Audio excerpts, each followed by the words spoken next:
All right, y'all, we are going to try this live stream for the first time on all the platforms from the Florida homestead where the internet is worse than Washington State. So I promise nothing. Okay. And I was supposed to be joined by Christian Watson, but I don't know where he is. So I'm just going to fly solo on this one. And hopefully you get something out of it and it doesn't totally crash. I was hoping to have a guest in part because I just don't know if the internet's going to hold. So what we're talking about today is this right here, which is a story out of Burlington, Massachusetts, where they were encouraging middle school students to wear rainbow colors in honor of some kind of Pride Spirit Day. And some students decided that they were not going to do that and protest this Pride Spirit Day. So they wore red, white, blue, and black. And then also, according to these reports, tore down some of the Pride signs and tore up stickers. Was another thing the parents were upset about. Some of the parents on the other side, I guess, because you're going to hear from a parent whose daughter didn't participate in the Pride Spirit Day. And she said they shouldn't have been forced to do that. The school says, well, you didn't force them to do it. Anyway, we're going to talk about the reporting on this because that's my background. And we'll talk again about this the DEI training and how that affects journalists. But let's watch this report real fast. And like I said, in the chat, let me know if this is even coming through to you over the interwebs, because I don't even know if my signal's strong enough to hold it. So give me lots of feedback on the technical stuff right now, okay? Here we go. These displays of intolerance and homophobia are unacceptable. This type of intolerant rhetoric starts in the home. Parents angry at town hall over intolerance at Marshall Simonds Middle School. Kids were asked to wear rainbow clothes in honor of Pride Spirit Day, but some organized a counter protest wearing red, white, and blue or black. The principal sharing a statement to families that Pride posters were ripped down, stickers ripped up. Some students chanted "USA are my pronouns," and students showing pride were intimidated. It was an unruly disruption, in fact, that was organized ahead of time. While some parents were upset, others say it was overblown. Some of the kids threw the stickers on the ground, but I can only speak for my daughter. She didn't want to wear that to school. It's not that she wanted to hurt anybody's feelings. She says her daughter felt coerced to participate in the Pride event and was offended by some of the messages, like this quote from Tennessee Williams. Human heart cannot be straight. It is curves and winds. And my daughter just kind of said, Mom, that's offensive to me, who I am straight. But even parents like her, opposed to the Pride Month celebration, say the ripping of posters was wrong. I think destructing any property is wrong. I think, I just think that was wrong. Parents and community groups now calling for the town and school board to act and support diversity, equity, and inclusion. The incident sparking discussion at home on both sides. My thing that I teach my kids is just be kind. And I wish the schools would just kind of pump the brakes on what they're shoving down these kids' throats. The issue of pride in schools is very controversial. I understand that. I think we need to start at a place of commonality. Now, the principal says that no one was forced to participate in the Pride Day event, but now parents on both sides want dialogue. Okay, so that was from, I just want to make sure I get this, WCVB 5. And I have to say that though I believe this report still was biased towards the Pride event, they did a better job than some of the other reports on this issue, because immediately, of course, it was reported like there was a near hate crime at this school because the students ripped down posters and threw stickers on the ground, and it upset people. And the reporters, as I talked about with the firing of the Washington State Equity Director, the reporters were were lacked a lot of critical analysis of why we would have arrived at this point. And I said in that video that when you put journalists through diversity, equity, and inclusion training, of course, they're being taught to see the world a particular way. They're not being taught that there are a bunch of different debatable sides to this particular issue. They're putting training on in these newsrooms to say to the reporters, this is the way to see it. So when they have then an issue that arises that intersects with diversity, equity, and inclusion, they're already programmed, somewhat like robots, that there's a hero and a villain in the story. The heroes are the people who are trying to have diversity, equity, inclusion. The school, in this particular case, is trying to have a Pride Spirit Day. And the villains are the students who don't want diversity, equity, and inclusion. Those are the ones that wore red, white, and blue, which is apparently offensive now, and chanted their pronouns are US and A. And so this is now considered homophobia. So let me show you another, this is from NBC, because I think this shows how a lot of, this is NBC Boston. And to me, this shows how a lot of other outlets covered it. Okay, keep me posted again if I'm cutting out and whatnot, all right, with my internet signal, because it seems like it's running a little slow. The headline here is parents, students demand change in Burlington, say homophobia has been a pressing issue. Now, I lived in Massachusetts. I lived in Boston. I lived in Boston 2004 to 2007. I'm sorry, but I never entered a Massachusetts town which I felt like was, and hey, if you live in Burlington, let me know. Is it like this in Burlington? Is there all kinds of like of people who just like are waving pitchforks at gay people in Burlington?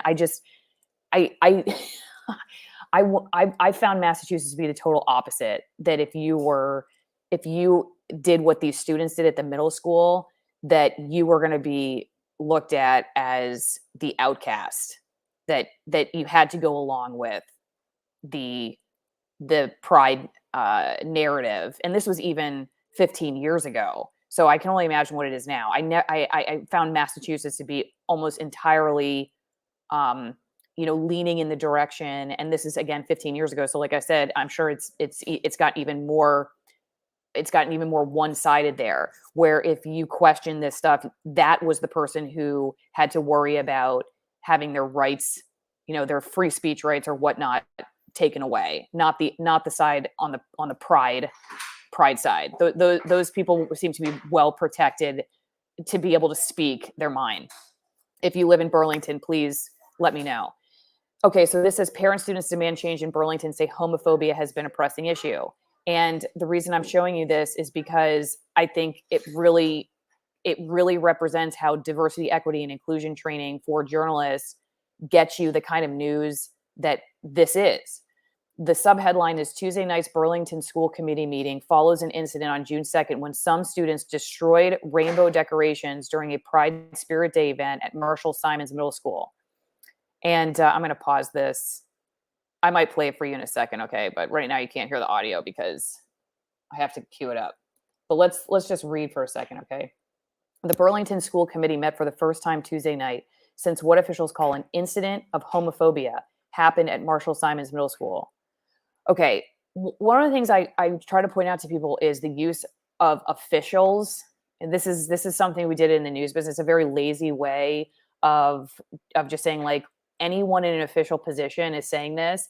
It is a subtle signal to your I don't know if you call it the lizard brain or whatever, that whatever you're about to see is officially true. So officials say the vaccine is safe and effective. That, the vaccine must be safe and effective. Officials say, doctors say. So anytime you read that in the news, that's a signal. Like, to me, it's lazy because what officials? They don't say what officials. You say, if you want to say like the school's public statement is it's an incident of homophobia, but just saying officials call. So it's like anyone who doesn't call it an incident of homophobia is unofficial. You see how the news does that? So it's a very tricky, subtle tactic. They don't do it to, I don't think the reporters who write this do this because like, I'm going to brainwash them because I know otherwise. They believe this is the official way. That's why I'm trying to tell you that this is how diversity, equity, and inclusion training affects journalists, because then they think it is official, right? It is official. Officials say they would, they would never, in my opinion, this is my opinion, if the statement was contradictory to their confirmation bias, I bet you $1 million they would name the official. They wouldn't just say official say. They would say this person, and they would name the person. So, but when it's something that aligns with their confirmation bias, they have no problem saying official say. It's just officials. Quote, unfortunately, during the Pride theme day, there were behaviors that were hurtful to students and the school community. We are now involved in a healing process, said Chairwoman Martha Simon. In opening remarks, school leaders shared their support for the LGBTQ plus community while pointing to the age of the students involved. Ascribing hate to middle school children who are not yet fully developed, I think, is a mistake, said Burlington Public School Superintendent Dr. Eric Conti. In public comments, parents, community members, even former students shared personal stories and questioned student safety. I'm here to let you know this was not a one-off incident, said Nate Carey, former Burlington Public School student. Homophobia has been a pressing issue throughout the BHS school system in the town of Burlington as a whole for a while now. Okay, so I still haven't heard anything that gives me another side, right? So we're building this story to be like, this is homophobia. Deciding you don't want to be pressured to wear rainbow clothes to school is, and maybe if they just done that and they hadn't ripped down the signs and stuff, we would have a different story. I don't know, but so far, I haven't heard anyone say, hey, look, kids got sick of this. They got sick of feeling like they had to wear rainbow clothes to school. And I'm trying to understand how there's a safety issue. Please, somebody explain it to me. If there's a safety issue, if so far, like the school superintendent, the chairwoman of, let me go back up, the school committee, the student, all these people are saying that they're in support of basically the Pride Spirit Day narrative, but there's a safety issue for the students. It seems like everybody's very much in support of this particular way of looking at how the school should run. And then a few dissented, and now there's a safety issue because homophobia is a big issue. Do you see? So it's like, I still haven't seen anybody contextualize this for me. Like, how did we get to the point where kids are finally like, you know what, I'm done? That's what I want to know. And that's what a reporter should do. They should ask you, how did we get to this point? Groups also reportedly wore red, white, and blue and chanted that their pronouns were USA. This effectively turns the American flag, a symbol that is supposed to stand for every American, into a weapon against a marginalized community, a sense of division rather than unity, one community member said. Many called for a diversity, equity, and inclusion committee to be reinstated and for a director to be hired. They also questioned how students were being reprimanded for their actions. Quote, the question is, what are you, the leaders, going to do about it? Said Martha Duffield, co-chair of the Burlington Equity Coalition. NBC 10 Boston took those concerns to Superintendent Dr. Conti after the meeting finished, but he refused to answer any questions and walked away from our reporter. During the meeting, he said he did not want to rush the hiring process for a DEI candidate and that he would give an update on those efforts in September. And folks, that's the end. That is the end. That's all you're going to get from NBC Boston. This is one of the largest news stations in the country, okay? One of the largest news cities, markets, okay? Boston is like top 10 market. People who work in Boston go work for the networks. And this is what they tell you. There was literally nobody. Now, at least the first video I showed you, there was a parent saying, my kid didn't want to participate in this. I think it was wrong for them to feel coerced to wear rainbow clothes to school. It's gone too far. They're shoving this down kids' throats. At least you got a parent saying that, in this NBC Boston, it was all basically like, this is the way we believe the world should be. This villain we have picked out because they're our villain, because we also go through DEI training. They have laid this obstacle towards our better new world, and so we need to call him out for that. We took our questions to Dr. Conti. He didn't answer them. He just refused to answer. So that guy, he hates DEI too, obviously. So they just write it as if that's just like a positive thing, and that's an accepted thing. It's the way the world should be, and that's it. There's no questioning of it. Okay, I know you all are sitting here thinking, I have got to get a glass of wine to get through any more of this report, right? So you can wear whatever you want when you're drinking Allison Wine Promo. I will not coerce you to wear rainbow clothes or any other clothes. Hey, if you don't want to wear clothes at all, you can still go to AllisonWinePromo.com. I suggest turning on or turning off the camera on your computer while you're browsing, if you're doing it, like that. But whatever, you can wear whatever you want while you're drinking an Old World Malbec from Argentina. Remember, these are my extremist altitude Malbecs, and Father's Day is approaching. They would be a great present for Father's Day.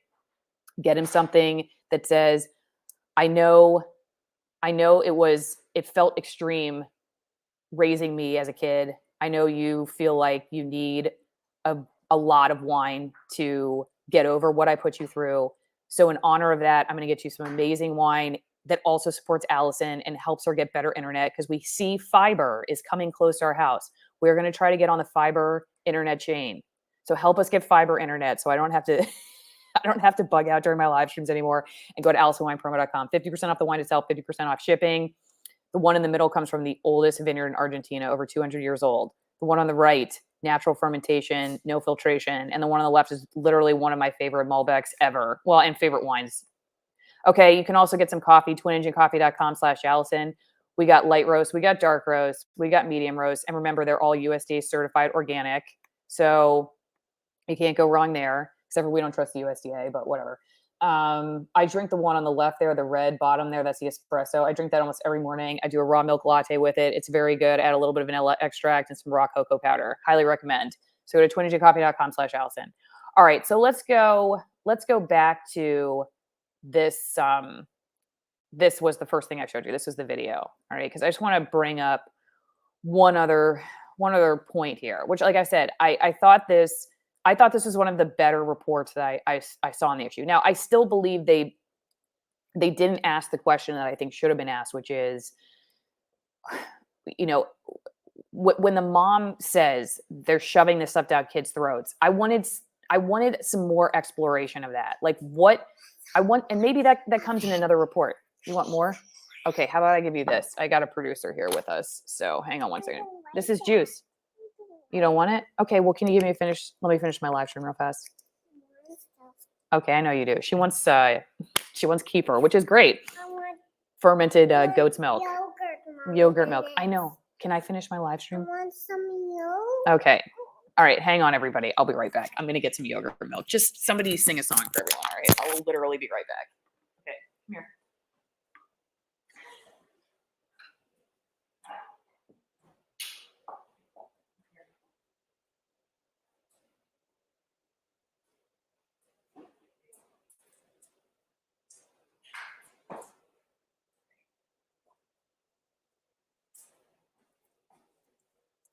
Okay. Is anyone still watching? I hope somebody's still watching. Sorry about that. 3-year-olds. They need what they need right now. Speaking of wine, right? My producer line is hilarious. I'm glad I thought of that early on, because I think it has made the show a little bit more easy to digest, I guess, for people. Instead of it just being an interruption, it's just part of the show, right? Oh, thank you. Mommy? Yeah, can you give me 1 second? Because I have to finish this. Here, do you want to watch on this? Here, watch on this. All right, you can even watch my live stream. Do you want to watch my live stream? Yes? No? Okay, hang on, everyone. We're almost done. Here, we got to go take it over there, because otherwise everyone's going to hear it. Everyone's going to hear it. So, all right, hang on. We're almost here. Almost done. Okay, go take that onto the couch, please. So thank you. Okay. Yeah, wine. Wine, as Allison calls it, mommy juice. Hey, that's exactly right. Except for I never want to see my name spelled with 2 L's ever again. All right, John Monkey, I'm going to let it slide this one time. Otherwise, I'm going to call the Burlington School Board on you for offending me. 3-nagers, I got one too. Dude, yes, 3-year-olds. They're old enough to have their own will, and assert it, but not really quite old enough yet to understand totally. I mean, maybe I'm wrong on this. Maybe it's just I have a strong-willed 3-year-old, but we try to reason with them, and their reasoning is still like, I'm like, yes, I will get it for you as soon as I finish this. It's like, okay, they wait 1 second. They're like, okay, you're done, right? You're done, right? And you're like, no. And it's like a balancing act, trying to figure out how to teach patience, but also not lose your mind at the same time, because, there are only so many times that, at some point you're like, okay, you've asked the question 10 times. I don't know. What do you guys do? What do you do as parents? You tell me. I don't have all the answers. So I'm like, okay, it's a balancing act. Like, I would like this to end, so I'm going to go get you your yogurt juice. You know what? It's good for you. I'm going to get it for you. Now, when you start asking me for popsicles 10 times a day, then that's a battle I'm probably going to fight. Okay. Sort of like dealing with public school administrators. Yeah. Oh, no patience for mommy, but mommy has to have it. Yep. That's life, right? Hey, I had a mommy too who dealt with me. I'm sure I was not easy. I'll tell you a story. Thank goodness I didn't have my kids at work. You know what? I feel very grateful that I get to have my kids beside me. I'll be honest with you. I mean, yeah, it makes things a little bit more difficult. Oh, there's Christian. Christian's here. Hey, Christian, what happened? How you doing? My apologies. Traffic got to me, and my apologies about that. I'm You so know sorry. what's funny? Dave Collum did the same thing. He came in the last 5 minutes of the live stream. Did you see the video that I was showing people? I did not get a chance. All right, let's give Christian a chance to respond. Okay. Christian, while I'm queuing it up, why don't you give everybody, I'll make you full screen. I'm going to give you the chance to just tell everybody about the latest video you did on Pride Month going too far, and give everybody your Reader's Digest so they can go watch your full video. And I'm going to get the other video queued up. Okay. I'll be very brief. So essentially, Pride Month this year, we've seen a lot of exhibitions of degenerate behavior. We've seen grown men doing sex acts in front of children. We've seen transgender children. The phenomenon of transgender children actually become something that is accepted on a particular side of the political aisle. We've seen family-friendly drag shows feature things that shouldn't be so, and they're not actually family-friendly. And we've also seen, and this is what concerns me the most, we've also seen a rise of anger, righteous anger, I would say, against a lot of people on the LGBTQ plus, some of whom don't actually want anything to do with the degeneracy we're seeing. So in my latest video, I try to say, look, Pride Month has gone too far, and there are a contingent of gay people and lesbians and bisexuals who are against the ideological subversion that the TQs are trying to put upon people, and they should be separated and understood in that way. And also, we should reject Pride Month, because in all reality, if assimilation was the goal for gay Americans, if equal rights was the goal for gay Americans, then we should view it in that sense, and we should not celebrate and try to distinguish from the general crowd, because that's not assimilation, that's resistance. That's the basic argument I try to make. And I think that it's one more people need to hear, personally. It's my personal opinion. Absolutely. Okay, Christian, let's watch this. I'm glad you haven't seen it yet. So everybody most people have already seen this, but you're going to watch it raw, unfiltered. Okay. Oh, wow. Okay. So, let's see. I may have to, no, that's not the one I wanted to show you. I wanted to show you this one. Hang on. Let me read. So basically I'll tell you the premise here is there was a middle school in Burlington, Massachusetts, who was having a Pride Spirit Day. And actually this kind of intersects with what you're talking about with the frustration, the mounting frustration and backlash, these boycotts that have been happening. So these students were being encouraged to wear rainbow clothes to school. This is a middle school. All right. They were being encouraged to wear rainbow clothes to school. And some of the students decided we're not going to do that. We're going to, hang on, let me pull this back. We're going to wear red, white, and blue instead. And we are going to chant, my pronouns are USA. And so then it became this hoopla where they had basically a town hall meeting with all the faculty, staff, parents, and everyone's now saying, see, this is an example of homophobia. And homophobia has been an issue. And I thought actually this report, I mean, you may find this biased, and it is, but it's one of the better ones. They at least had a parent in here that represents the other side. I read the NBC Boston article to people, and it was basically like, this is a hate crime. There were no questions about, should students be encouraged to wear rainbow clothes to school at all? Like, how did we even get here where kids were like, no, we don't want to do this anymore? I mean, there was just no critical thinking about it. And I was explaining to people how journalists are going through DEI training. So they're being told to see the world this way. So of course you're not going to get critical analysis of these issues when the story, because they say, oh, well, the world should be A. So when there's a dissenter that says B, then basically the way we're reporting the story is A is hero, B is villain, and we're setting it up for you that way. This is the way we see the world, and we don't even see it as a debated topic. We see this as like, this is the way. You know, that's really the problem with journalists being taught that, is that like it's not questioned anymore. You're going to end up in HR if you don't. But most of them are totally bought in anyway, so it's not like you have to even scare them with HR. You know. Mm-hmm. So let me just play this for you real fast, and I'll get your thoughts. Okay. These displays of intolerance and homophobia are unacceptable. This type of intolerant rhetoric starts in the home. Parents angry at town hall over intolerance at Simonds Middle School. Kids were asked to wear rainbow clothes in honor of Pride Spirit Day, but some organized a counter protest wearing red, white, and blue or black. The principal sharing a statement to families that Pride posters were ripped down, stickers ripped up. Some students chanted "USA are my pronouns," and students showing pride were intimidated. It was an unruly disruption, in fact, that was organized ahead of time. While some parents were upset, others say it was overblown. Some of the kids threw the stickers on the ground, but you know, I can only speak for my daughter. She didn't want to wear that to school. It's not that she wanted to hurt anybody's feelings. She says her daughter felt coerced to participate in the Pride event and was offended by some of the messages, like this quote from Tennessee Williams. Human heart cannot be straight. It is curves and winds. And my daughter just kind of said, you know, Mom, that's offensive to me, who I am straight. But even parents like her, opposed to the Pride Month celebration, say the ripping of posters was wrong. I think destructing any property is wrong. I think, you know, I just think that was wrong. Parents and community groups now calling for the town and school board to act and support diversity, equity, and inclusion.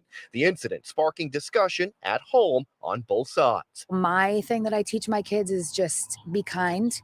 And I wish the schools would just kind of pump the brakes on what they're shoving down these kids' throats. The issue of pride in schools is very controversial. I understand that. I think we need to start at a place of commonality. Now, the principal says that no one was forced to participate in the Pride Day event, but now parents on both sides want dialogue. Live in Burlington, Sean Shiabat, WCVB News Center 5. I'm going to make us full screen again here. Wow. So what do you think, Christian? There's too much to say. Let me try to condense it. Firstly, I heard the word tolerance uttered in that video several different times. The word tolerance. Tolerance is important. We have to teach our kids tolerance. Here's the problem with tolerance as a moral principle that is not regulated or guided by any additional principles. Tolerance itself does not give you a full moral worldview. Tolerance simply says you should not go against what that person believes, thinks, or says. It does not tell you if what that person believes, thinks, or says is preferable for a moral society. You cannot have a society of tolerance that does not have a set of core values beneath that. And this is the problem with DEI. This is the problem with Pride Month. And this is the problem of the leftist activists who are attempting to force their version, their brand of tolerance, not actual tolerance, which is pluralism in a classical liberal society in which people under the same set of organizing principles gather together, congregate, share those same set of values, but have different ways of expressing them. That's real tolerance. Their version of tolerance is a tolerance that represses other kinds of people in the name of tolerance. This is exactly what came out of Herbert Marcuse's repressive tolerance. This is a concept that is well known on the left. That's what they're actually pushing here. So we should not have tolerance as our moral value. We should have understanding as our moral value. When we understand people, when we try to understand their way of life, we don't have to accept it. We don't have to endorse it, but it allows us to come together as the society is supposed to, and it minimizes conflicts. That's the first thing. You cannot demand tolerance while being intolerant of other people's beliefs and ways of life. That's not how a pluralistic society works. That's how a multicultural society works. And multiculturalism, unfortunately, has been the great social ill of our age in America. Multiculturalism teaches that every single culture, no matter where they come from, no matter what they do, no matter what they believe, is inherently equal by virtue of being the minority culture. We saw a couple of years ago the multicultural Center and Arizona State University, I believe, tried to kick out 2 white students because them being white disrupts multiculturalism, according to the people attempting to usurp their right as students who pay for that center to be in that center. Multiculturalism is a great ill because it teaches you not to have values. It teaches you not to judge cultures as they should be judged. It teaches you to have this class-based system of values that you use to guide your understanding of the world. That's another thing. One more thing that I would want to add here is that you cannot expect, if you are being intolerant towards the lifestyles of other people, you cannot expect them to lay down and take it. America is a country of revolutionaries and iconoclasts, people who, by the very virtue of our country existing, went against the norm. The revolutionary generation, which birthed this great nation, actually went against the norm in almost every single respect. The colonists were expected to pay their taxes, to allow troops to go into their house whenever they wanted to, and to unyieldingly support King George's political project. Going against that is not only back then uncommon, it is also almost unheard of throughout history. And it's one of the reasons why the American Revolution was actually so special, because the French Revolution, which tried to mirror us, didn't have the core set of values we had. Of course, natural rights and natural law were talked about amongst the French revolutionists, but there was this tension between those who simply wanted power and chaos because they hated the monarchy and those who actually had a moral foundation. And unfortunately, those who wanted power and who wanted to buck the monarchy actually won. What happened after that? Robespierre happened. People died. What happened after that? Napoleon happened. So they came out of one version of tyranny and they introduced another version of tyranny. They didn't revolutionize anything. They revolved around the same will, the same broken system that they had been revolving around, and that France, by the way, still revolves around. That's a different topic, a different day. You can't expect people, when they are being attacked for what they believe, whether they be Christians or conservatives or what, to lay down and take your critique at the barrel of a gun. It is in the human nature to want to preserve your life and preserve your values. That is integral to human existence. Man who does not preserve his values or his life dies. Humans have a moral right to preserve their life and to preserve their values. So when I see those kids ripping up stickers and posters, I don't support vandalism, but I also understand where it comes from. And I also understand that it's righteous resistance to a political program being pushed on them when they're at a tender age, middle school, 11, 12, 10, a tender age where their minds are still developing and they're still impressionable to conditioning. They are saying, no, allow me to have my natural development. Allow me to have the values that my parents instilled upon me. In fact, allow parents to be the moral arbiters of my life while I grow up. Moral education is for the home. It's not for the public school system. I'll end on this point. When you have a public school system that tries to teach morals to kids, as opposed to trying to teach basic topics that we need to live, breathe, and survive in this world, science, mathematics, and reading, when they try to teach morals to kids, you will have the morals of whatever bureaucrat or whatever politician funds that school system being foisted upon your kids. Whether that be in Kansas, the intelligent design debate that happened all those years ago. Don't you remember that, Allison? There was a design between intelligent design and evolution. That was a big debate. Or whether that be in these school districts that are pushing things like BLM or Pride Month upon their kids. I don't want politicians determining the moral fates of kids. I want that to be left to the parents. So, long story short, I get where those kids are coming from. It's a combination of a bunch of different cultural principles that are producing this. And it's going to keep getting worse unless the activists in the public school system understand that they can't repress people in the name of tolerance, and they cannot try to force their idea of the world upon other people. That's my tip. That's why I'm glad to have you on, Christian, because I hope that if there is a journalist out there watching, they can at least see there is some other way of looking at this than what most of the, if not all, I mean, unless you're looking at like the New York Post or Fox News Channel or something, which, by the way, Matt Walsh tweeted that Fox News Channel is all about Pride Month. So anyway, that was interesting. But let me go. This is Christian's YouTube channel. I'm going to have a mutiny here in the house soon. So, Christian, I want to get a couple questions to you but I'm Sure, probably not sure. going to get to them all because That's fine. My fault I for have a being late. 3-year-old. My apologies. Oh, it's okay. It's okay. It happens. I'm late to so many things, so I would never judge somebody Yeah. for that. And we had a Thank you. fun discussion with the chat. Plus, my daughter, she wanted some fermented goat's milk, so everybody got to talk about that. That's Okay. so precious. Questions. Pride Month has gone too far. So if you go to Christian's channel, you can watch this video that he did. I'm going to scroll all the way down. Because you were a locals supporter request. Bob Whittlefish, Okay. are there any rights that L, G, or B people don't have? What is it that these people are always complaining about and demanding that they don't have? Great question. I don't think so.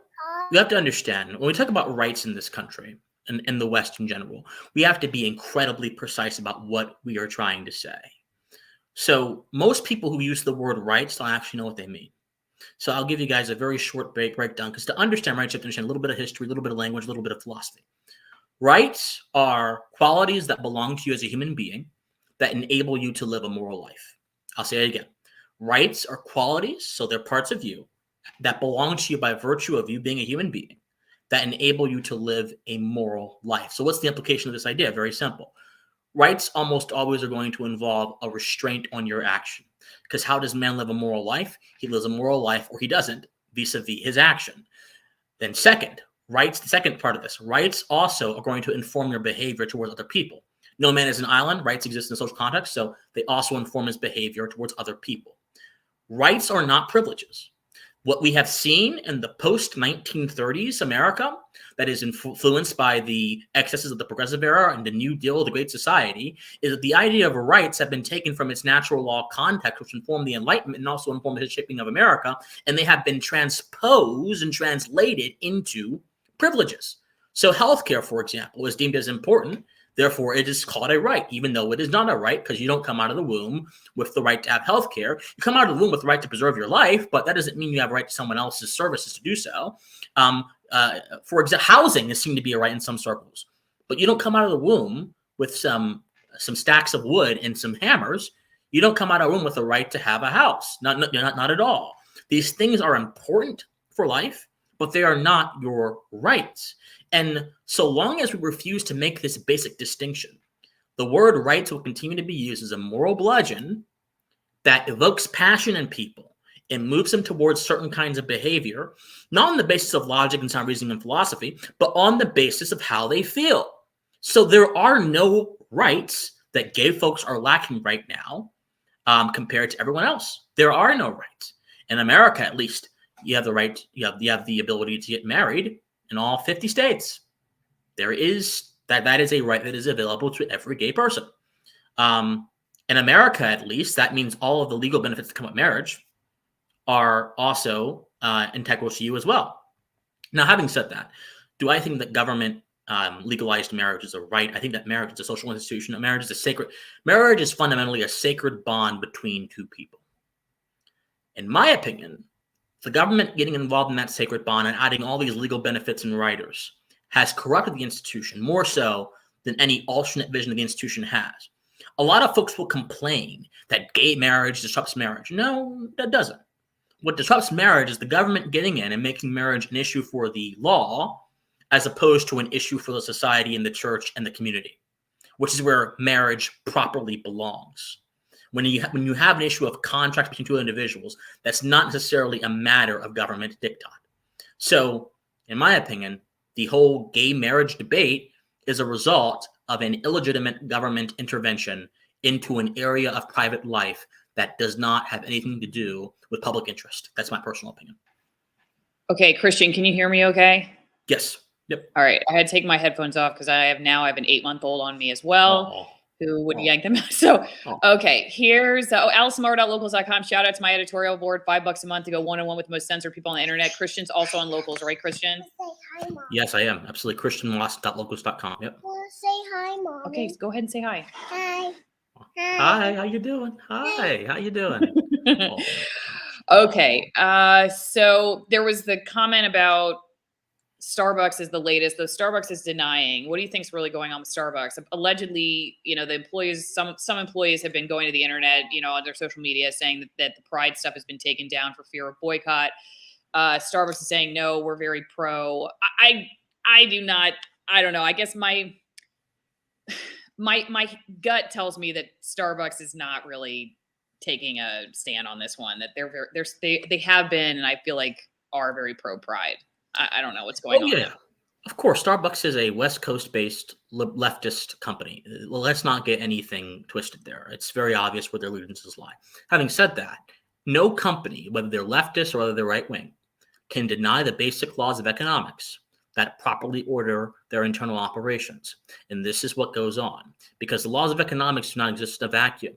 Laws of economics are almost always triggered by individual people and their buying habits, and them consenting towards certain buying habits. And right now in the economy, we are seeing a deluge of people and a deluge of bad PR, two things which also inform the economic order of any given free market society or any given mixed market society. We're seeing those two things conspire to make these companies who are trying to push politics on people lose profits. That's very simply what's happening. We see with Bud Light, we saw it with Target, to a lesser extent to Target. Target didn't really get that much affected. It caused them trouble, caused them a headache, didn't really get, but Bud Light still, not only is that an economic drain, that's a cultural stigma.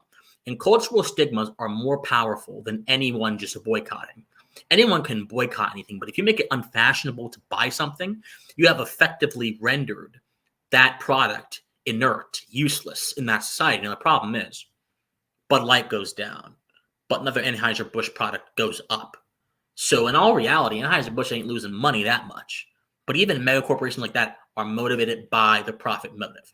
So Starbucks probably sees what's going on in the cultural landscape, and they don't want, like what Anheuser-Busch has right now, or what Target has right now, people going into their stores and harassing their employees, or people causing bad PR for them. They don't want that. No matter how leftist they are, they don't want that. So what are they doing? They're attempting to appease people by not being overt in their support for a particular agenda. They have to do what they have to do, I guess. If I was a business and I sell coffee, I would focus on selling coffee. I don't focus on trying to appease. And really, this underlies, I'm going to nerd out a little bit here. This underlies the distinction between shareholder capitalism and stakeholder capitalism. Okay. Stakeholder capitalism is an idea introduced by some very powerful interest, championed by Klaus Schwab, championed by people who want to embed social justice into our economic system. Whereas shareholder capitalism is the basic fundamental function of any moral market society.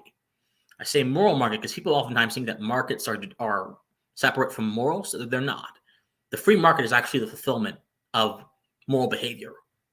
There's nothing more fundamentally moral than your ability to trade with someone, to give goods to them, to help them cultivate value, to share, to exchange value between two people. There's nothing more moral than that if it happens in a voluntary way.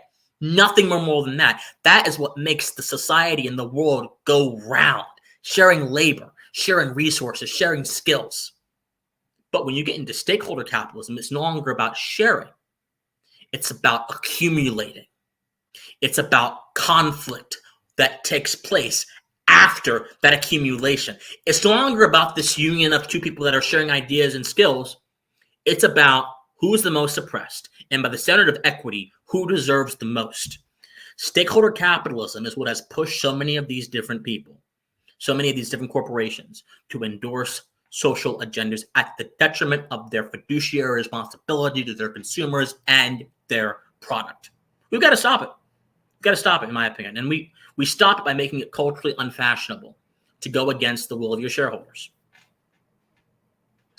Okay, there was a question about, do you believe there are more people who share your views on this than we're led to believe? My own audience doesn't share my views on most things. No, I say that. I joke because always in my audience, I'm getting pushback and argument. People are like, "You're not right. Yo, how dare you say that?" Da, da, da, da. So I jest. But in all seriousness, I do believe that a lot of people, there are a growing number of sexual minorities who are slowly waking up to the fact that they have been fed lies for a good majority of their lives, and the entire way they think about themselves as an individual themselves as a gay person or lesbian person or bisexual person, or even a transgender person, has been misinformed by cultural norms and motifs. That is a fact. There are people who are waking up to it. The deluge of right-leaning gay content creators on the internet who are also speaking out against this is a fact. That is a testament to that. Now, having said that, I don't believe that a lot of those content creators have sufficient depth to be able to challenge the premises they've been bound under for so long. Many of them simply say, I don't like this, this is bad, this does not look good. Okay, great, it doesn't look good. But why isn't it good? At the fundamental core of the Pride political project is a fundamental rejection of all objective meaning on the altar of expression, on the altar of the idea that expression is the fundamental moral value. Now, any society, by virtue of it being a society, by virtue of it being a communion of two or more people getting together and collaborating for different things, requires individuals to be able to express themselves freely, which is why free speech is so important. It's so integral. It's why you're seeing the rise of hate speech laws, the rise of safe spaces, because they threaten the political project of the conflict-driven activist who seek to turn everything into matters of accumulation and not collaboration. Having said that very important point, there's one thing that I think a lot of people here miss, and it really impairs their understanding, in my opinion. Free expression is good, but trying to use your expression to override the truth is terrible. It's bad. And oftentimes you will see the new cultural vanguard use expression as a weapon against all critique. They will say, if you criticize their behavior, you are erasing them as a person. They shall say that if you go against, the particular behaviors of a group of people in a particular area, like the gay men we see at Pride shaking their butts in front of people and like doing things in front of kids, they will say that that's being homophobic. They will say if you dislike the pride flag being foisted upon your kids, that's also being equally homophobic. They will say all these different things because they view expression as the ultimate value, as opposed to viewing truth as the ultimate value and expression beneath that. Truth is the overriding value. Rationality is right beneath truth. The only way man gets to truth is by being a rational person. And then beneath that is expression. So truth is the value that regulates rationality. And then under rationality, how do you express your being rational? You do it through free expression. But the woke paradigm is flipped. On top of the pyramid is expression, then truth, and reason is not even there. Reason is a tool of white supremacy, they say. So when you understand these hierarchies of values, you can easily see why one side believes one thing and what they use to evaluate different cultural ideas. Okay. Let me go up a little bit here. Okay, this basically is Gallup estimates 7.2% of the U.S. population is lesbian, gay, bisexual, or transgender. Why should this minority have such a say? I think so. Here's an interesting thing. I always chuckle when this argument is made. I don't think that we should view societies in terms of minorities and majorities. These are kind of class statements that are numerical and that may help us understand basic things about a society, but they're hardly grounds to make moral bases. No matter what the majority is or what the minority is, neither of them have the right to impose their worldview upon you by force. Because there being a bigger numerical proportion says nothing about the value of their statements. So, having said that, our founders in America understood that we have to protect the minority, because oftentimes the minority held beliefs that are offensive to the dominant power structure in America, which is why individual rights is what is emphasized in the American Constitution and the American moral order. So I don't believe that anyone, majority or minority, should be deciding how everyone lives. People should decide how they want to live in their private capacity and let disputes happen in the social realm. The problem is this matter has gone beyond the social realm and it has infected the political realm. The personal is political. This was a statement said by the second wave feminists. And this was the rallying call for them to try to politicize the family. And the argument here was that the personal is the family, and in the family, the man has most of the power. The family is patriarchal, and therefore, the family is a power conflict relationship. And to them, politics is just power conflict relationships. Therefore, the personal is political. That single idea has led to the downfall of so many of our institutions in America, has led to the rejection of reason, and has given rise to what we're seeing right now in Pride Month. So we ought to be very careful about not giving that idea any credence, whether it be in the way we talk about majorities and minorities, or whether it be in the way we talk about how we want to use political situations, political solutions to these problems. Okay, he said you can say hi now. Hi. Hi. Hello, how you doing? How you doing? Sweet. Oh, how old is she, Ellen? Elsa? 3. Oh my She's a gosh. three-nager, as somebody Oh my in the chat gosh. said. Okay, you said hi. See, she's like the whole time you've been talking. Precious. She's like, I need to say hi. Oh my I need to God. say hi. I need to like. Well, you have to wait till the guy finishes talking. Precious. All right. Precious. So I'm retired CTA, NEA. Had many disagreements with leadership. Basically, it's just too much. I'm willing to engage, but what do I do? Retire CTA. Oh, wow. So this is an employment question. So whenever I get these questions, I was doing a speech in Wyoming. I got the same question. Someone was like, Christian, I have a job and they're pushing all this stuff and it's a good job. Here's what I say. Don't compromise your values. Don't compromise your values, but also don't compromise your values in a manner that is going to make sure that you can meet your goals, right? It's different when you see chaos happening in the streets or happening at a pride parade and you have no intimate involvement with that. But when it hits closer to home, that's much harder to deal with. And not everyone has the ability to quit a career they had for 20, 30 years. Not everyone could do that. Not everyone has the ability to break out like that. Some people have their entire families bound up in a job they have, life insurance or whatever. So it's my opinion that you have to preserve your values because no matter what, your values are very important. If you're willing to violate your values for money, I'm not sure they actually matter that much. And that's a very harsh statement. I understand that. But it's a necessary statement because values don't only matter when times are easy. Values matter when times are tough and you're seeing nothing but a black hole in front of you. That's when values especially matter. So you have to, and look, everyone's situation is different. People are going to have to decide for themselves what is the best way to exercise my values. I can't do that for you. No one can do that for you. So, but that's the best advice I can give, really. I don't see any other feasible way. Because if people are like, well, go ahead and leave your job. I heard a popular political commentator say, well, you need to leave your job or you need to leave these big cities or you're not doing anything good.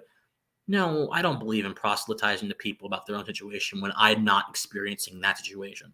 That's inappropriate for me to do that. It's wrong for me to do that. It's very easy when you have a big $1 million compound in West Virginia to tell people how to live their life. But it's very much harder if you've been in New York City for 30 years and your entire family is bound up into a particular institution that if you did leave would give you guys a lot of heartache and a lot of pain. That's my opinion. Okay, Gideon Hawk, I think that this is all demonic in nature and that Satan would like to turn all of God's creation upside down and inside out. I believe that many people have opened themselves up to demonic oppression and influence. There is no other reasoning to me that makes sense. God created them in the beginning, male and female. He told them to be fruitful and multiply. Satan wants all of that to be destroyed. Christian and Allison, do you see any other good reasons as to why these beliefs, i.e. sexually explicit drag shows being beneficial for children and views are being promoted? Wow, that's a very, very religiously loaded question. My God. So I don't know about Satan. I full disclosure, I am a Christian, although I don't use my faith to overtly inform every single thing I say. I believe there's an audience for everything. I believe that when you're speaking to certain audiences, the religious talk may not be very helpful. I also believe in the principle that faith is private. I believe that my relationship with God is my relationship alone. He will judge me for what I have done. He will give account for what I have done. And that's my business. It's not my business to try to force you to go ahead and believe what I want to believe. I don't believe in that. So that's just a preface. So I don't know about Satan and all that kind of stuff. I don't know about all that stuff. Having said that, I do think there are powerful political interests pushing pride for a few reasons. Number one, it's a cultural disruptor. So right now we have an administration in the White House that has sold America down the river on multiple instances. For example, the CHIPS Act. It has said that we're going to increase domestic manufacturing for semiconductor chips in America, even though that will be more expensive than they are in China and in Taiwan, even though we don't have the resources of the labor, and even though it's basically just a big corporate welfare handout for the tech industry. But they're phrasing it as us saving America. No, you're emboldening a powerful industry that otherwise would have no grounds to stand on in this particular respect, semiconductor regulation. Let me give a more relevant issue. We have an administration right now which imposed a sanctions regime on Russia, which disrupted the global economic order, which caused inflation to happen worse than we've seen, higher levels than we've seen in the 1970s of Jimmy Carter. I wasn't born yet, but I read that it was pretty bad back then. And also, it caused a lot of Americans to suffer shortages in many ways, shape, and form, including, you guessed it, baby formula. So, I mean, we have a lot of things going on. We have a military-industrial complex funding the conflict in Ukraine for their own benefit, and also trying to start a conflict that will most certainly devastate the American economy in Taiwan. We have a surveillance state headed by the FBI, CIA, and the NSA, attempting as well to continue to spy and subvert political dissidents. We have so many things going on in this country. We've got a runaway deficit crisis. We've got so many things going on in this country, and they want you to focus on gay pride. Ask yourselves why, when there are so many more important things that are more consequential to your kids, your life, your livelihood. They want you to focus on gay pride. It's a distraction. That's why they're pushing it. That's number one. Number two, there is benefit to some people in trying to create conflict amongst different factions in society, because some people have a vested interest in seeing their worldview manifest upon the earth, which is why you see the biggest pushers for this are academics and activists in academia, professors, things like that. They're pushing this stuff because they believe that all norms in society are evil, bad, and oppressive. So they have to subvert those norms, and by subverting those norms, they achieve victory. So some of it is actually ideological as well. So number one, it's a distraction. Number two, it's ideological. I'm not sure if there's number three, personally. I don't think there's number three. But those are probably the two main reasons as to why I think this is being pushed so much. Oh, well, also, number three, it's being inorganically pushed by corporations, because corporations thought that they could be able to cash in on this, as they do every June. But this June, they've not been able to cash in on it very much because there's so much backlash. Those are the three reasons.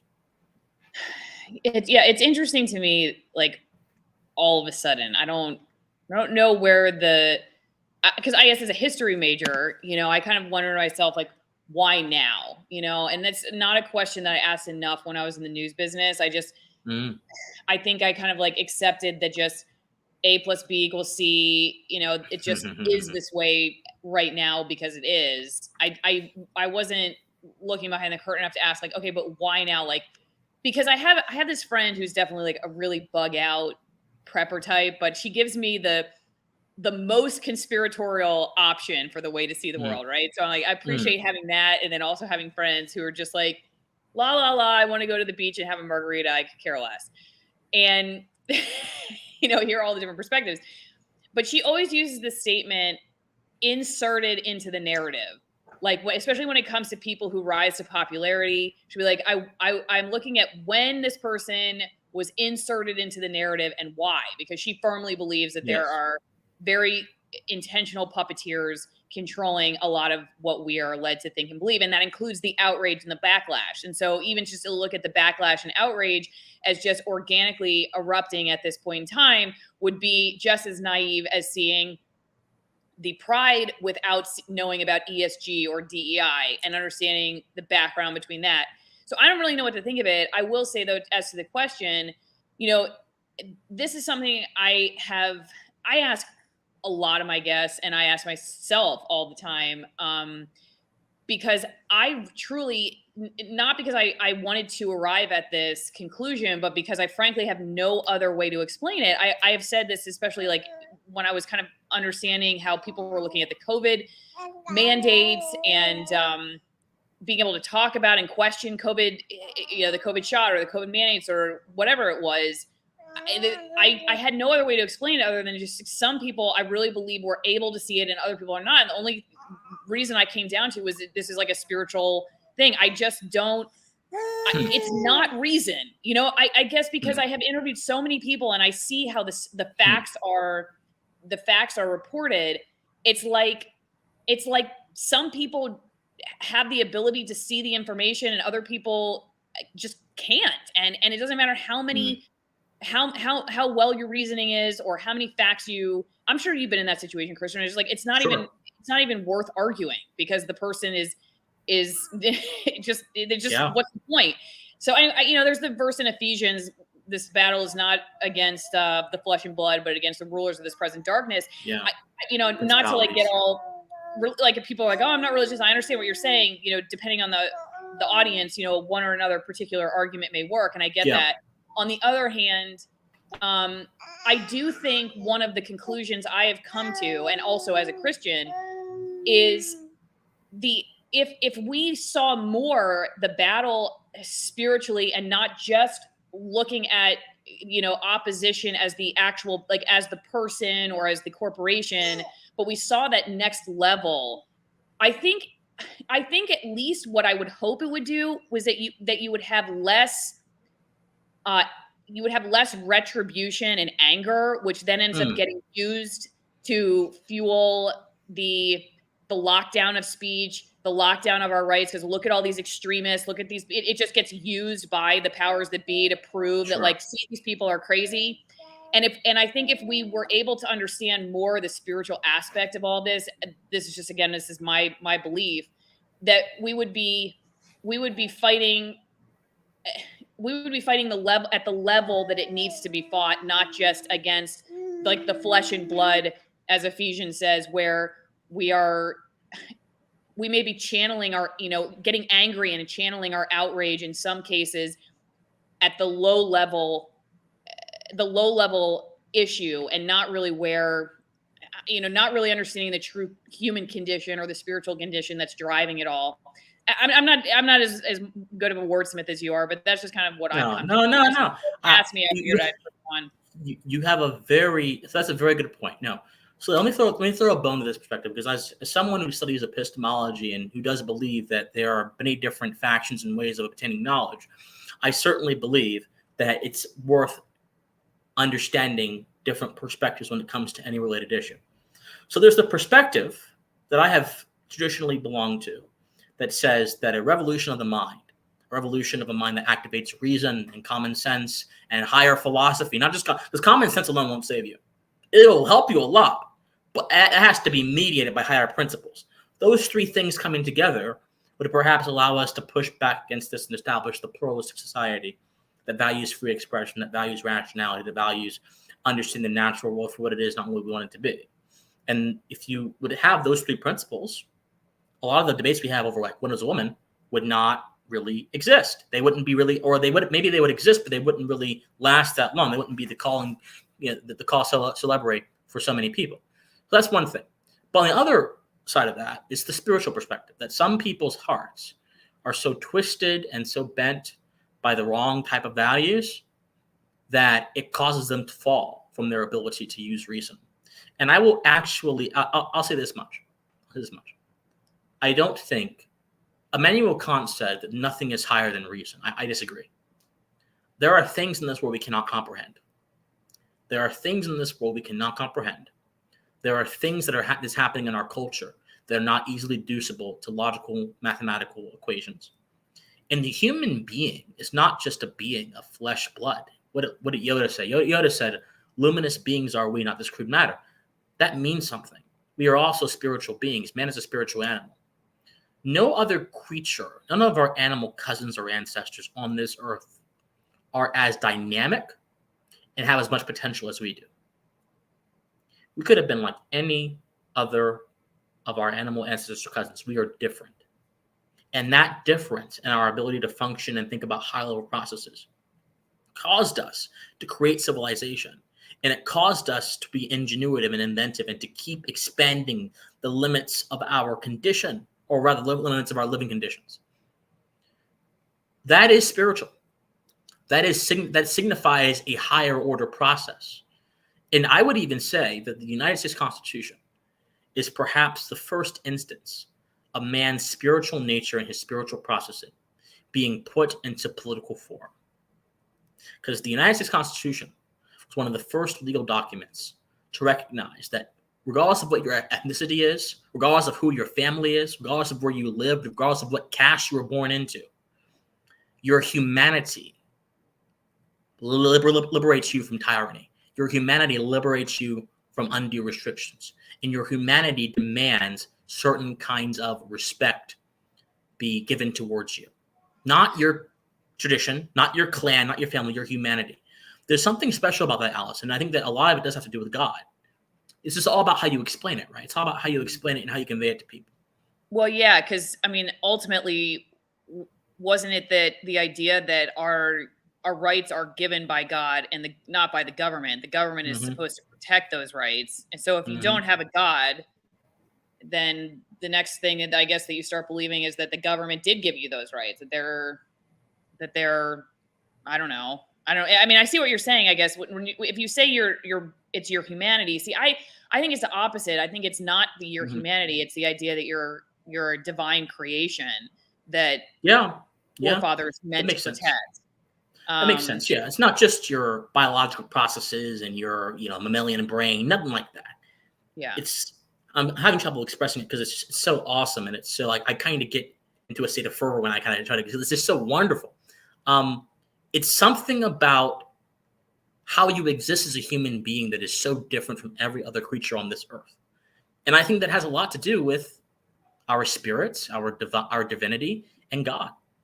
Has a lot to do with that. And of course, because the Bible is clear that we're not just flesh and blood, we are also new creations in Christ. I take that seriously too. And the entire symbol of Christ is a symbol of man's flaws being washed away by the receipt of grace. And grace was not something that came from a mortal man. Grace came from someone who was able to overcome the limitations of a mortal man. So by having grace, you have divinity, in a sense. So now how do you translate that into a political system? Well, what you just said, God-given rights. The ultimate moral standard is not just society. It's not society at all. It's not law. It's a transcendent order, which translates itself into different forms that will be accessible to different kinds of people, but ultimately leads up to one person or one being, one phenomenon. And I believe that is God. So you make a lot of sense, I think. Okay, we could definitely go on a real tangent with that question. Let's get back to a couple more here on locals. Okay, I think you kind of answered this already, but best way to push back on ESG while not appearing to hate the others. And then here's another one. I'm going to put them together. My question is whether individual churches are joining the fight, considering we're the ones tasked with leading the culture war. My fear is that until the people of God take a stand, nothing will change.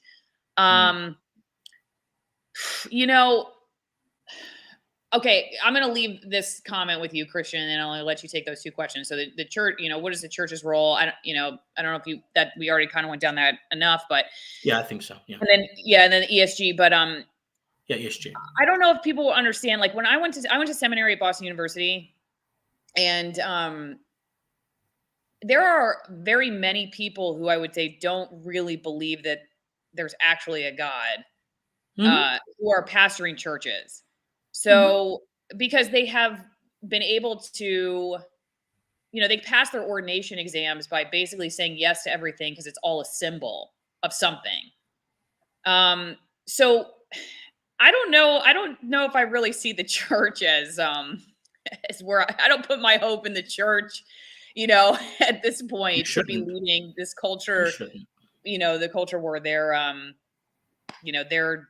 many churches are totally defunct. I mean, all you have to do is go into some of the mainline or denominations at this point and see how few people are in are in church to see how dead they are. Yeah. So Mhm. I don't know. Yeah. No, your point about seminary is very interesting because I have known several people who've gone to grad school and seminary, and who have trying to get in there, going to theology school and things like that. And some of the conversations I have with them, it's almost like talking to a Marxist, genuinely. Like I had a teacher in my university a few years back when I was doing my undergraduate, we were teaching a class on Christian ethics, and he would quote these very obscure authors who had interesting views on Christianity, and he would almost always turn it into a left-wing thing. He would almost always try to make a point about social justice or whatever. And I wasn't even entirely sure if he believed in hell, if he believed in redemption, if he believed in sin. I wasn't entirely sure because a lot of his comments and questions really didn't convey that he believed in any of those things at all. So, and I was constantly fighting in almost every context I've been in, whether it's the scholastic context or whether it's here on YouTube trying to do content creation, I am always fighting with people. It's like all of this, almost anywhere I go, whenever I just open my mouth, I'm always fighting with people. In that class, there was about 7 people there. I fought with all 6 of them, including the professor. Had to constantly fight. I mentioned the idea of natural rights. Well, how do you know they don't change? No. I mentioned the idea of reason and objective truth. No. They would quote these obscure theories and try to argue against me. I go and try to mention anything. I'm always fighting, but I realize there's much merit in that because, as someone who does believe in God, you're expected to have to face conflict, and conflict's supposed to refine you as a human being. And so that's really what I learned. But in the seminary, they're not really teaching them about the Bible or God. They're teaching them about a bunch of social theories. Seminary is sociology meets the Bible, in a sense. It's sociology meets the Bible. That's how I describe it. In many cases, it is. I'm not sure how it was decades back. I'm not sure how it was 15 years ago, but it's sociology meets the Bible these days. And there are so many different people in seminary. I'm not sure you've heard of process theology. Oh, yeah. God's not this this being. He's like, you get to him by going through all these different cycles, and it's really weird. It's really weird stuff. I was exposed to process theology 7 months ago, and I still don't understand it, but I know that it rejects the traditional idea that God is knowable. Yeah, there's a lot of that. Yeah, queer theology, process theology. Yeah. Just all kinds of yeah. You're right. It is a lot of just social, cultural commentary mixed with some reading of the Bible, but not necessarily a lot unless you're a biblical scholar, in which case you may never read the Bible at all while you're in seminary. You might just read a ton of theologians, or philosophers, which I was still glad for. But what I realized was, well, first off, I knew a lot of people that came as very fundamentalist, in some cases fundamentalist. Actually, I don't even want to use that word. They were very, well, maybe fundamentalist is the right word. I don't know. They were just very, very fervent in the way they saw, and I would consider they would fit into a sort of more conservative Christian way of looking at the world. They're just very, very assertive about their beliefs and everything. And then they would end seminary. They would end it as an atheist, which to me almost, it was almost like, I said this to somebody before on another stream. It was like they came in with a lot of information about God, and then they left with the opposite of the information they had originally received, but somewhere they lost the actual knowledge of God. And I think what has become for me my life pursuit at this point, after asking all these big questions, the end of C.S. Lewis's book Till We Have Faces, like the last line is, I now know why you utter no word. It's like just silence, basically, because you are the answer. Like, you are the answer to all the greatest questions is God. There, once you've asked what happens after we die, what happens when we're dying, why are we here? What's the purpose of life? Like, you run through all the philosophers and all the theologians. I haven't read through all of them, but I've read through a lot. You get to the end where it's like, they're just words. And because that's how he ends it. Words led out to battle against other words. Long have I known you and long have I feared you. It's like, that's like the end. Like, you are the answer. And that's it. At the end of the day, like, so if all you knew of God was just a bunch of philosophers, what they said, I have a friend who teaches New Testament. Well, he's not really my friend anymore. He was married to my friend till he divorced her. But anyway, that's a long story. Oh, wow. So we won't get into that. But he's a New Testament professor, and he's an atheist. When you talk to the guy, all he ever says is somebody else's opinion. It's all he ever says is somebody else's opinion. You're like, well, what's your opinion? What do you think? Well, Descartes said this or Foucault said that. And you're like, but what about you? And what I realized is, like, that's what higher education can totally do for people. It can give you the opportunity to sound like you know so much, but really all you're doing is recycling somebody else's talking points. But you live with this inflated ego as if you have all these great ideas, but you're not really saying anything original. And you may look down on the people who can't put these fancy sentences together, but they at least have an original thought. Kind of like Good Will Hunting. Remember, that movie, Good Will Hunting? That was kind of like people at Harvard, like, they looked down on him, but at least he was original, and that's what he used to say to them. That they, never had their original thought. So there are a lot of people like that. But if all you're doing is you're pitting one philosopher against another, and you have no like actual direct knowledge of what you're talking about, then of course, like, it's ultimately just going to be. It's going to be whatever philosopher has the most persuasive argument for you at your particular time in life. And I think that's why a lot of people, they can go to seminary with these very strong beliefs and then totally flip-flop to the other perspective, because they kind of like what you said, it just trading one tyranny for another. They just become hard line from the other perspective, but they really had no direct knowledge of what they're talking about. So they were they switched teams very easily because there was not really any like actual commitment to one side or another. I don't know. Okay, I want to ask you one more question before you go. Yeah, real quick though. This is a very good point. I'm happy you brought it up. Academia is a closed system. It's a system where nothing goes out and nothing comes in, but everything goes out. So nothing comes into this system. There's tenure part of the system. There's a particular set of beliefs that are part of this system. For example, I think the favorite philosopher of most academic philosophers is David Hume. It's David Hume. It's not any of the sort of natural law theorists that I like to read. It's not even the transcendentalist who has some good points. It's David Hume. And Hume is taught, he is loved, he is adored. And yet David Hume was someone who was so skeptical of almost everything that had any solid moral meaning. He's the one who created the Aesop problem, which basically said you can't really deduce morality from natural things or whatever. You can't really deduce morality from something like that, something stable like that. And really, it's very weird, because the only reason that David Hume is so adored is because he's become popular, not because his ideas are amazing. He's a smart guy, obviously, he has some important contributions, but not because his ideas are amazing or his moral theory is excellent. There's plenty of philosophers actually that are less known than him that debunked his moral theory, and he was not really able to recover from that. His former mentor, Lord Keynes, was able to do that. Anyway, that's a little bit of a nerd thing. So, but because he's so popular, they love him. And it really, I kind of see the same thing happening in a lot of different areas of political conversation. For example, I'll say something about a particular topic, and then someone will say, well, have you read X person, or, X person said this as well.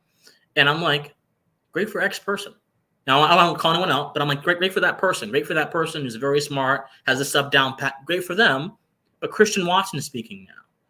And you shouldn't really assign value to someone's words on the basis of their popularity. You should do so on the basis of their merits. And if they have merits, I don't care how similar they seem to someone else, you should recognize their merits for who they are.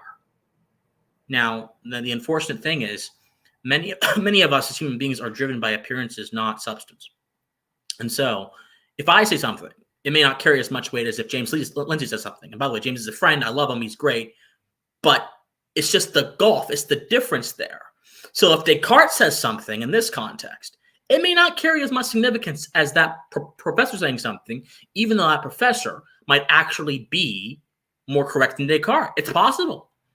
We have to get beyond seeing people for their popularity and their impact and see them for their merits. We have to get beyond that, because I think the main reason there's not more Isaac Newtons, there's not more people like Descartes or whatever, is because we have made this culture of mediocrity where recitation of previous standards, as opposed to creating your own standards and your own worldview and trying to get things together for yourself, has become the preferred method of engagement. We need to restore originality, not by saying that everything you say has to be solely from you. No man is an island. But by saying that it's okay to break out from the norm and get your own thoughts, no matter who is saying it, no matter if it's someone who has 1 million followers or someone who has 10 followers. Merits in your thoughts are what matters. That's my personal opinion. Okay. Yeah. I think the last kind of, this is a long one, but I'll just read this question. Basically, are we fighting a generation who, when they turn 40 or 50, will leave all this behind, realizing they were just kids, similar to the free love generation in the 1960s, or the hippies who now, like Eric Clapton apparently is the rebel now, all the hippies, wanted the mandates. So what do you think about that? Is this just a generational thing? Oop, whoops. Sorry, Christian. I took you out for a second. No, it's fine. Yeah, I love Eric Clapton. He's great. If you guys haven't seen, he did a song called "Stand and Deliver" during the pandemic. It was really good. It's a protest song. It's really good. Anyway, that's a different topic, different day. See, I don't think the hippies had the same level of institutional power that the cultural left does today. That was the beginning. So back in the 60s was the beginning of the cultural left and the cultural right. Right. On the cultural left, you had people like Gore Vidal, Allen Ginsberg, a lot of folks in the Black Panther Party. On the cultural right, you had people like William F. Buckley Jr., Brent Bozell Sr., Max Eastman, a lot of people who were in the cultural fountainhead of it. You had Ayn Rand, you had Not a National Review, you had a lot of different things. So they were just beginning out their strike to power. But now, after 50 plus years, the cultural left has a lot of institutional power, more so than they had in the 60s. And so, given that very simple fact, I don't think we're going to see the same phenomenon we saw in the 60s today in 40 years, because they have the power to actually do damage in a very short amount of time. Just think about, for example, how our institutions behaved 15 years ago. There were no microaggressions. There probably was not much diversity training. 15 years later, you can get fired for merely having a different political viewpoint. 15 years later, you can get fired for simply questioning a sacred cow within the institution that has to do with politics. 15 years later, the idea of a toxic workplace is justified on the basis of having a particular political ideology. There's more stuff that's happened in 15 years, but in 15 years, there's a lot of damage that has been done to our country. I dread to see what it'll look like in more 15 years if more people don't wake up and use their reason and also use their faith to fight back. And I believe that the young generation can be the generation to do that. I certainly do. Allison, that's my generation. That's many folks don't realize how old I am. But I'm not. I hate when people guess. When people guess, I always get scared when people guess, because they always get it totally like 20 years plus wrong. But I think my generation will be a generation to really restore America back to what it should be, and to restore the West back to what it should be as well. That's my honest belief. And there she goes. But yeah, it's my honest belief. And so we have to just keep pushing and keep advocating. Seriously. All right. Well, we've run our course, Christian. We've run our course. Of course. We have a 3-year-old who's decided that her brother. Yeah, push your brother. You know how 3-year-olds are. Yeah. So we're gonna go. Thank you, everybody. We will see you next time. And thanks, Christian, for taking all the time. Christian again on YouTube, Christian Watson, and Jack's a big fan. And on Local. See you guys.